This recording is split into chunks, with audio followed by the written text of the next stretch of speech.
আমাদের বাড়িটা কলকাতার শহরাঞ্চলে হলেও কিছু গাছগাছালি রয়েছে বাড়ির পেছন দিকে, বিশেষ করে তার মধ্যে রয়েছে একটা প্রকাণ্ড নিম গাছ। নিম গাছটাতে যে কত রকমের পাখি আসে না। আজকে চলে এসেছে দেখুন দুটো কাঠঠোকরা, কি দারুণ!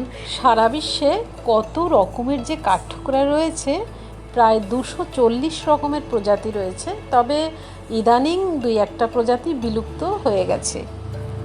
আর এই যে বিভিন্ন রকমের কাঠঠোকরা, এদের শারীরিক গঠনের উপরে নির্ভর করেই কিন্তু বেশিরভাগ নামকরণ করা হয়েছে। আমাদের দেশে এই কাঠঠোকরাটা দেখা যায়, এটাকে বলে কি জানেন? এটাকে বলে বাংলা কাঠঠোকরা। আর এই বাংলা কাঠঠোকরার বৈজ্ঞানিক নাম হচ্ছে ডাইনোপিয়াম বেঙ্গলেন্স।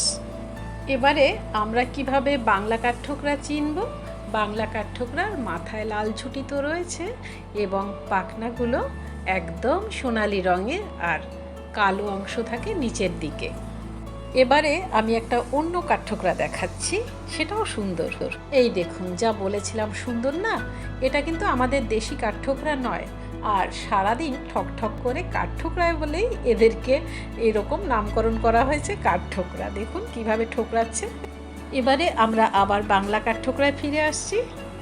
এক একটা বাংলা কাঠঠোকরা দৈর্ঘ্যে বেশ বড়সড়, প্রায় 26 থেকে 29 সেন্টিমিটার পর্যন্ত হয়, আর এদের ওজন হয় 100 গ্রাম। আমি আরেকটু ভালোভাবে দেখাচ্ছি। এই যে ভালোভাবে দেখে নিন, এই কাঠঠোকরার কোমরের নিচের অংশটা একটু চওড়া হয়। প্রায়শই দেখা যায় যে নির্জন দুপুরে কাঠঠোকরা লোকালয়ে চলে আসে এবং আমার জানালার কাছে যখন আমি ভাত মুড়ি এসব রেখে দিই, ওরা খেয়েও নেয়। আর বাংলা কাঠঠোকরার ডাকগুলোও কিন্তু অন্যরকম, মানে সাউন্ডটা একটু কান পেতে শুনুন। তবে আমরা যদি মনে করি যে কাঠঠোকরা কেবল ক্ষতিই করে, গাছের ভেতরে ফুটো করে, সেটা কিন্তু একদমই ভুল কথা। আমি বলবো এটা একটা উপকারী পাখি।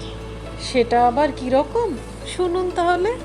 আসলে বড় বড় গাছের গায়ে যখন পোকারা বাসা বাঁধে, আর সেগুলো যখন কাঠঠোকরার চোখ এড়ায় না, কাঠঠোকরা তার খাবার হিসেবে সেই পোকাগুলোকে খেতে যায় এবং ঠোঁট দিয়ে ঠুকরে ঠুকরে সেই কাঠটাকে একেবারে গর্ত করে ফেলে, এবং সেখানেই ও যখন গর্তটা বড় আকারের হয়ে যায়, সেখানে সে বাসাও বেঁধে নেয়।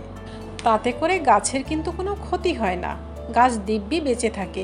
তবে যদি পোকা থাকে, সেই পোকা বংশবৃদ্ধি করে করে কিন্তু গাছকে মেরেই ফেলে। তাহলে বন্ধুরা, আজকে এই পর্যন্তই। যদি ভালো লাগে প্লিজ একটা লাইক করবেন এবং সাবস্ক্রাইব করবেন আর শেয়ার করবেন। খোদা হাফেজ, নমস্কার।